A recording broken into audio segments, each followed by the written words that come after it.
Hi, I'm Carl Azus for CNN 10. On Friday night, the United States, the United Kingdom, and France worked together to launch military strikes on the Middle Eastern country of Syria. Today's show starts with an explanation of what happened and how people have reacted to it in Syria and beyond. The airstrikes were carried out from Allied ships, fighter jets, and bombers. They were in response to an apparent chemical weapons attack earlier this month. It killed dozens of people in the rebel-held Syrian town of Douma. Britain, France, and the U.S. blamed the Syrian government for the attacks. Syria and its ally Russia denied it. The missiles launched on Friday were aimed at three specific sites: a scientific research center in the Syrian capital of Damascus and two chemical weapons facilities near the western Syrian city of Homs. The U.S. military called the sites the heart of the Syrian chemical weapons program. The purpose of our actions tonight is to establish a strong deterrent against the production, spread, and use of chemical weapons. And President Trump and the U.S. military say Friday's mission was accomplished. Russia says the strikes were against international law and that they'll upset the, quote, political settlement in the crisis in Syria. Iran, another ally of Syria, called the strikes a major crime. Israel, an ally of the U.S., said it supported the airstrikes and that they enforced U.S. policy not to allow chemical weapons attacks. And the U.S. ambassador to the United Nations says America remains locked and loaded to strike if more chemical attacks are carried out. There's been some argument over how effective the strikes were. The Syrian government says some of the targeted sites weren't damaged at all. Satellite images provided by the U.S. military showed the opposite. The Pentagon says every target was hit successfully. Russia, an ally of Syria, says most of the missiles fired were intercepted by Syrian defense systems. The Syrian regime very clear to keep pumping out the same propaganda message of effectively resisting any moves against it. Certainly during a meeting with Russian lawmakers, Bashar al-Assad suggested that in fact it was Soviet-era legacy, almost Russian-supplied anti-aircraft systems that defeated over 100 state-of-the-art precision missiles launched by the US, UK and France. Obviously, that may be hard to believe. Frankly, it was hard to believe that 70 of the 100 or so, as Russia claimed, were taken out by anti-aircraft missiles on the way. The Pentagon has said none of their missiles were intercepted and in fact shown before and after satellite imagery, easy to corroborate on a commercial basis, showing the damage done to the three select facilities they chose to target. But still, regardless of the truth of the matter here, this is about Damascus saying they've really picked themselves up, dusted themselves down, and life is carrying on as normal. Another message Bashar al-Assad gave to those Russian lawmakers was he'll be needing $14 billion to rebuild the country, the parts of the country that have been destroyed by the Syrian civil war.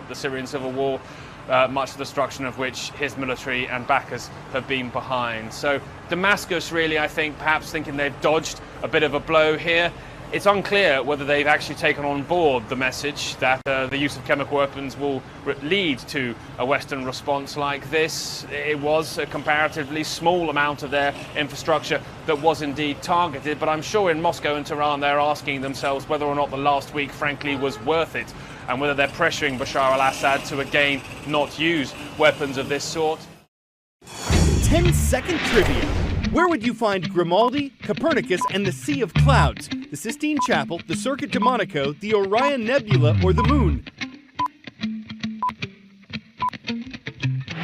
These are all features of the Moon, the Earth's natural satellite.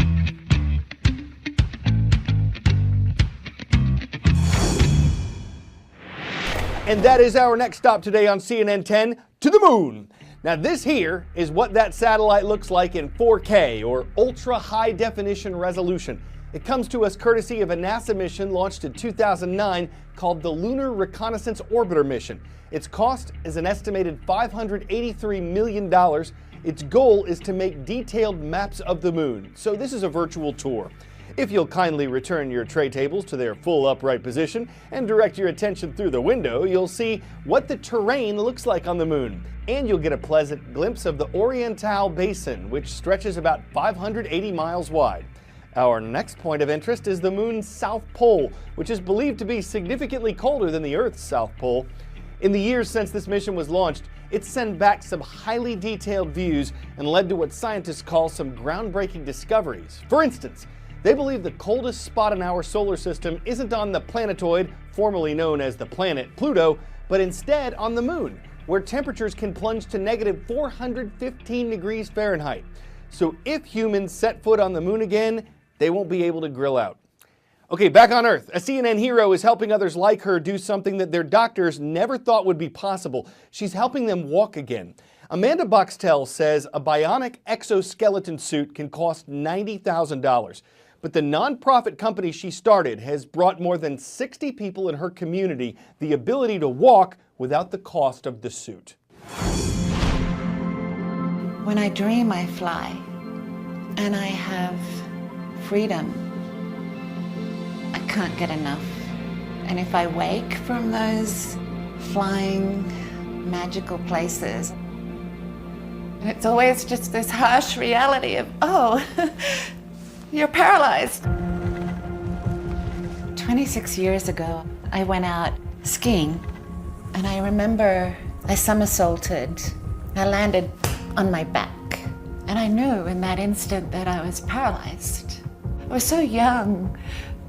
I feel like the mountain had robbed me of the use of my legs, but I was determined to show that I wasn't gonna give up so easily.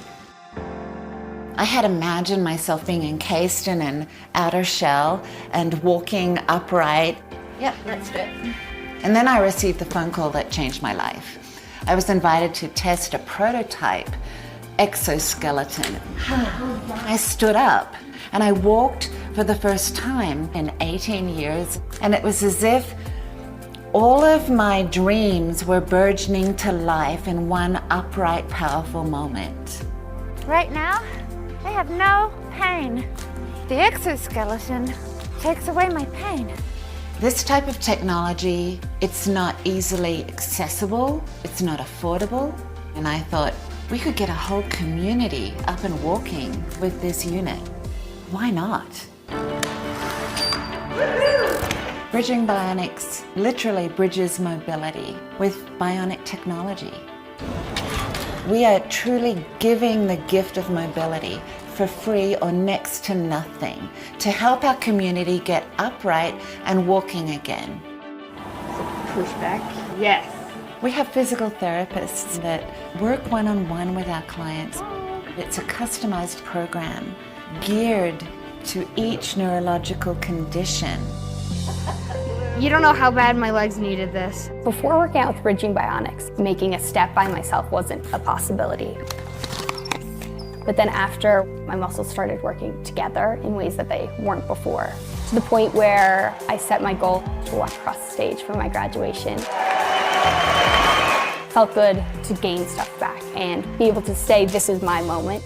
I'll race you to the door. Woo! This is the power of technology that everybody should have access to. That's all you right there. Nice. Good job. Life is not over when someone sustains a traumatic injury. Life goes on.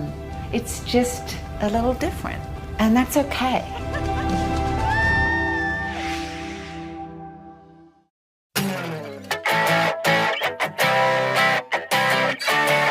For 10 out of 10, some of the older turtles may have a look at this and think this kid's a punk. But why judge the Mary River turtle just because he has green hair and spikes on his chin? He likes water and algae just like the rest of them. In fact, it's algae that builds up on the heads of these reptiles to give them that mohawk. Unfortunately, they're endangered. Biologists say an exotic pet craze in the 1960s and 70s greatly reduced their numbers. You can't hear the turtles moaning about it, but the clash between them and people had a rancid effect, creating more than a minor threat to them. But they're getting more attention now thanks to the social distortion caused by their endangered classification, giving their descendants a better chance. I'm Carl Azus for CNN 10.